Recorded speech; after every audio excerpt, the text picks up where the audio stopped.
Yo, what's up? It's me again. Today, we are going to be talking about the worst movies I have ever seen. Okay. Now, this may this may be a very different list than what you've seen. I'm not a really hard guy to please when it comes to movies. So these are just movies that I had no real enjoyment watching. Alright. And in no particular order, by the way. But first up on the list, we have The Wild. Now, for those of you that don't know, The Wild is basically Disney version of Madagascar. Now, exactly why they ripped off Madagascar out of all movies, who knows? I mean, it's a good one, but I never in a million years would I ever guess Disney would rip it off. The story revolves around a group of animals going to look for a lion cub in what I believe is New York. So yeah, basically it's basically just the worst Madagascar, man. Just save your time, don't watch this movie. Although I will appreciate this movie for putting me on the Clocks by Coldplay when I was like, I don't know, 7 years old maybe. Next up on the list, we got Ant-Man Quantumania. Okay, now everyone hates this movie. Just one of Marvel's worst, absolute stinker. Yeah, really, I think this is a case of just Murphy's Law, where just everything that could go wrong did go wrong, and it didn't help with the end post-credit scene. Jonathan Majors being every single version of Kang, and then them not using Kang or Jonathan Majors afterward. Yeah, man, and the whole Darren becoming MODOK, and then that whole speech he had, not being a dick. Yeah, no, this is just a bad movie, man.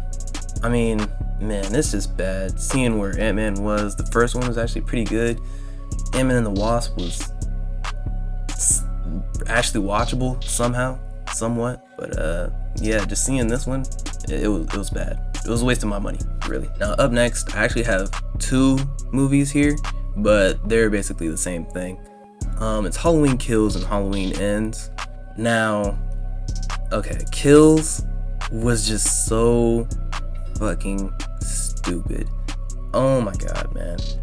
The whole town is chasing after Michael Myers after Halloween 2018. He got set on fire, right, in the basement of a burning house, and he somehow makes it out and then kills all the fire department people, the firefighters, and then kills basically the whole town that's going after him after they spend the whole time chasing after him and screaming, "Evil dies tonight." Like, oh my god, the only thing that died was you. The guy gets shot and beat up with bats and hammers, and he just gets back up and just mutilates every single one of them. And it's just like, wow, man, I'm real glad I didn't spend money on that one. But Halloween Ends is not much better, although I did think it was better than Halloween Kills. Halloween Ends is, well, you know, as the title states, where it ends. They finally kill Michael Myers, and for this one, I mean, I don't even know if they nerfed him from the last one, where apparently he was just able to be fucking Superman and tank bullets and everything. But now he dies to like a trash compactor or something. It just doesn't even make any sense. Neither one of these are good or worth watching. I mean, unless you're trying to laugh or you just, you know, want to watch a bad movie, then go ahead and watch both of those. But if you want to watch an actually good movie, watch Halloween 2018. Now, up next, we have Violent Night. Oh, man. This movie, it's not even like bad for real. I just hated watching it because of that little girl. And I mean, like, no disrespect to her. I'm sure she's a good person. I'm sure she's, you know, a good actress and all that. But I just could not stand her in this movie. Oh my god. I mean, I just can't really do movies with child actors in them, even though they'll be good most of the time. I just can't do it, man. Oh my god, this was just so bad. It was so annoying. This is the only movie that I've actually wanted to fall asleep in. Like, it was so bad. It was just so annoying. I have not rewatched this movie since seeing it in theaters, and that's for a really good reason. Now, you may ask me, why did you see it in theaters? I don't know, man. My family wanted to watch it too, so that was the way we spent our time, unfortunately. Up next, we have The Empty Man. Now, this is a horror movie, and I'm gonna be completely honest with you guys. This shit was basically like the most forgettable movie I've ever seen. Empty Man, more like empty movie. No, but seriously, this movie was like so forgettable. I genuinely can't tell you what happens in this. I fell asleep watching this movie like 3 or 4 times. It was just boring. And even when I was watching it, I had no clue what was going on. Like, there's nothing I could tell you about the movie that isn't probably in the trailers. Like, it's just so boring. I just know that they blow into a bottle, I think, and then they die. That's all I remember. That's all I could tell you. But thankfully, I did not spend any money on this one. I did spend too much time on it, though. Time that I'll never get back. Our next one, we have Janky Promoters. Now, this one isn't really a known one. It's about 2, well, janky promoters, Ice Cube and Michael Epps. I don't know why I used this full government right there, but yeah. Ice Cube and Mike Epps, they play 2 janky promoters who are trying to get some show business going off because they need money. And yeah, it's just not one of their best, you know? If you're looking for Ice Cube and Mike Epps movies, just watch their Friday movies, man. Or really anything that has them both together. Cause Janky Promoters, I can't tell you one funny joke. I can't remember a funny joke from that movie, honestly. I do remember them having the dad from Don't Be a Menace in there. He was pretty funny from what I remember. But then again, I did watch this movie when I was getting over like a migraine or whatever, and it didn't really help. So I might have some disdain for it from that. Now, this next one, okay, just backstory here. I lost a bet, and this is why I watched The Killer Sofa. Now, this is a really, really low budget movie, if you couldn't tell just from the title. Yeah, this is about a killer sofa who I believe it was haunted or something like that. I don't know, man. It was one of those movies that's like Velocipaster, you know, just low budget. But this one wasn't even like so bad it was funny, or like it had funny parts in it. It was just boring. And that's the worst thing that I hate about a movie, is that it's just boring, man.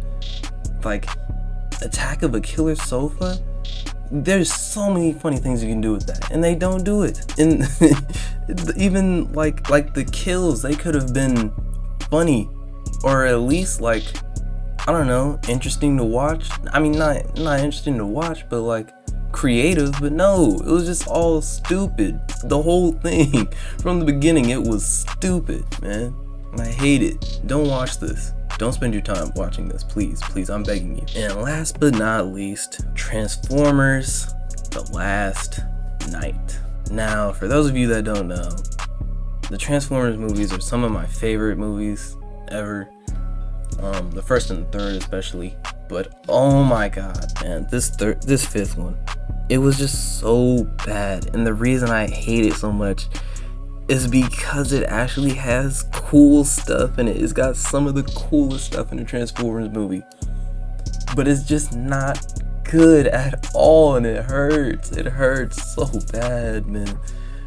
Like Transformers that all can turn and combine into a dragon. What? That's cool.